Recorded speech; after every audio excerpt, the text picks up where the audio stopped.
चश्मा साफ करते हुए उस बुजुर्ग ने अपनी पत्नी से कहा, हमारे जमाने में मोबाइल नहीं थे। पत्नी, पर ठीक 5:55 पर मैं पानी का ग्लास लेकर दरवाजे पे आती और आप आ पहुंचते। पति, मैंने 30 साल नौकरी की पर आज तक मैं ये नहीं समझ पाया कि मैं आता इसलिए तुम पानी लाती थी या तुम पानी लेकर आती थी इसलिए मैं आता था। पत्नी, हाँ, और याद है तुम्हारे रिटायर होने से पहले जब तुम्हें डायबिटीज नहीं थी और मैं तुम्हारी मनपसंद खीर बनाती तब तुम कहते कि आज दोपहर में ही ख्याल आया कि खीर खाने को मिल जाए तो मजा आ जाए। पति, हाँ, सच में ऑफिस से निकलते वक्त जो भी सोचता घर पर आकर देखता कि तुमने वही बनाया है।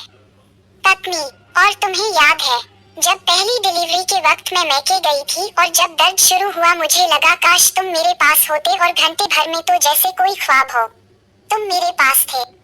पति, हाँ, उस दिन यूं ही ख्याल आया कि जरा देख लूं तुम्हें।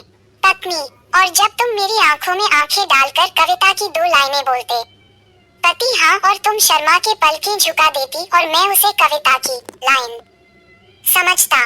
पत्नी, और हाँ, जब दोपहर को चाय बनाते वक्त मैं थोड़ा जल गई थी और उसी शाम तुम बर्नोल की ट्यूब अपनी जेब से निकाल कर बोले, इसे अलमारी में रख दो। पति, हाँ, पिछले दिन ही मैंने देखा था कि ट्यूब खत्म हो गई है, पता नहीं कब जरूरत पड़ जाए, यही सोचकर मैं ट्यूब ले आया था।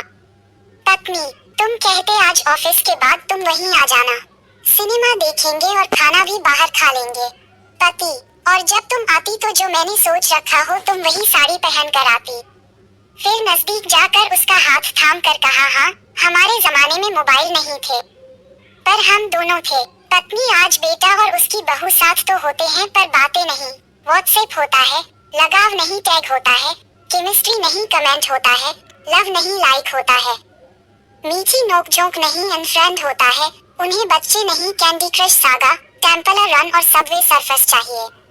पति, छोड़ो ये सब बातें, हम अब वाइब्रेट मोड पर हैं, हमारी बैटरी भी एक लाइन पे है। अरे, कहाँ चली? पत्नी, चाय बनाने। पति, अरे, मैं कहने ही वाला था कि चाय बना दो ना। पत्नी, पता है मैं अभी भी कवरेज क्षेत्र में हूँ और मैसेज भी आते हैं। दोनों हंस पड़े। पति, हाँ, हमारे जमाने में मोबाइल नहीं थे, वाकई बहुत कुछ छूट गया और बहुत कुछ छूट जाएगा।